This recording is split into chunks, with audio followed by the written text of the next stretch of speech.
Hey guys and gals, welcome back to The Diving Developer. It's great to see you back again. So today we're going to be diving on a 100-year-old shipwreck. It's called the SS MacMaster, and unfortunately it crashed en route from Dublin to Liverpool. It was bringing all kinds of goods and cargo. Now, of course, we're on the Isle of Man. So here we are in the present day. We are directly above the shipwreck now. My dive buddy and I are just about to step into the fast-moving waters of the Sound. Quick pause. Before you go diving, you always need to have a dive plan so that you and your buddy know exactly what you're going to be doing. So our dive plan here is to drop into the water negatively buoyant. We're not going to hover around at the surface. We're going to drop in and go straight down and meet a few meters under the water. We're going to do this very quickly. Now, unfortunately, we were just too slow in descending and we ended up getting washed away into the current. It's moving quite quickly, as you can see. So after a few minutes, we regrouped on the surface. The boat came and picked us up and we went in for another go.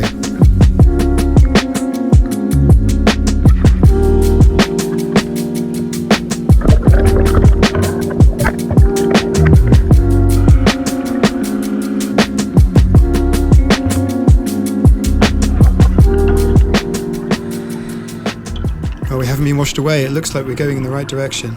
We're at 14 meters now, so we should be seeing the very first... There it is! We're at the shipwreck. This orange and white lumpy coral that you can see here is called dead men's fingers.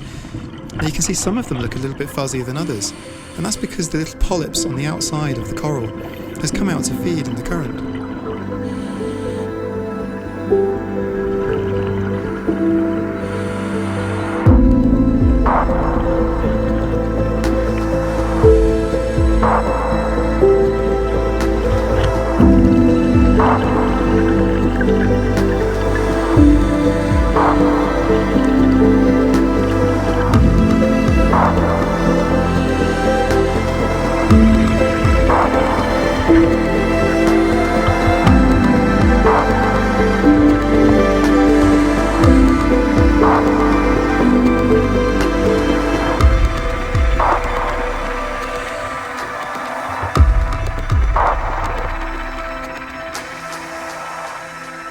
This strange long structure that comes out of the fog looks like it was probably the propeller shaft.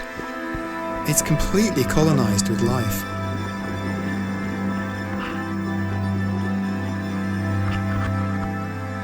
Underneath you see the coral, which feeds on passing nutrients in the water, and above you can see the red seaweeds.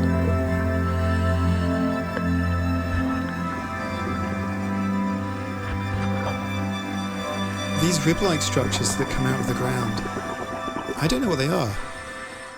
What do you think they could be? Hold on, we better stop and check our dive computer. We can see we're at 15 meters and there's 200 bar left in the cylinder. And I started with about 270, so it's not too bad so far.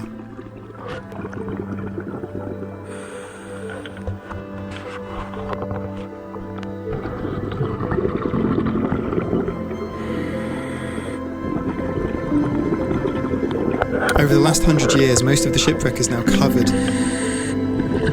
but in some parts the metal still shows through.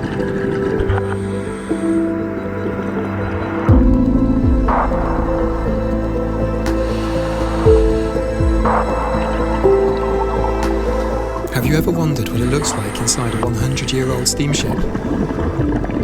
Well, there you go.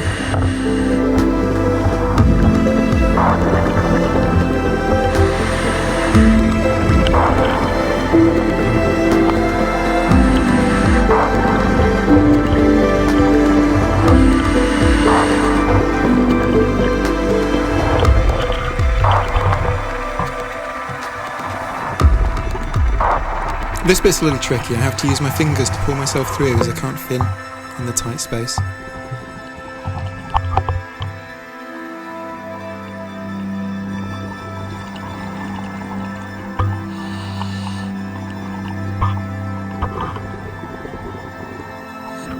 Look who's come to say hi. We've found a common seal. He's just chilling in the wreck, but occasionally he looks over.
The dive has been magical, but unfortunately, all good things must come to an end and it's time for us to leave.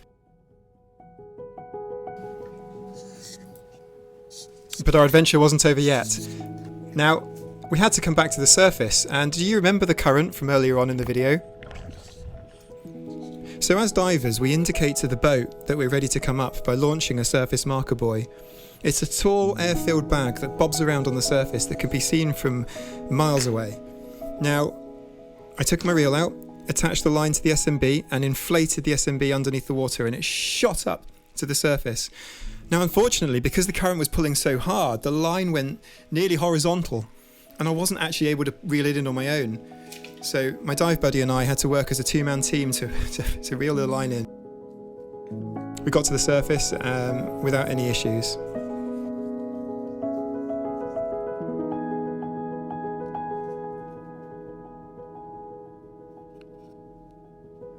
So if you've made it all the way through to the end, thank you very much. I'd really appreciate it if you take a moment to like the video, leave me a comment, and I will reply to every single comment that arrives on this video.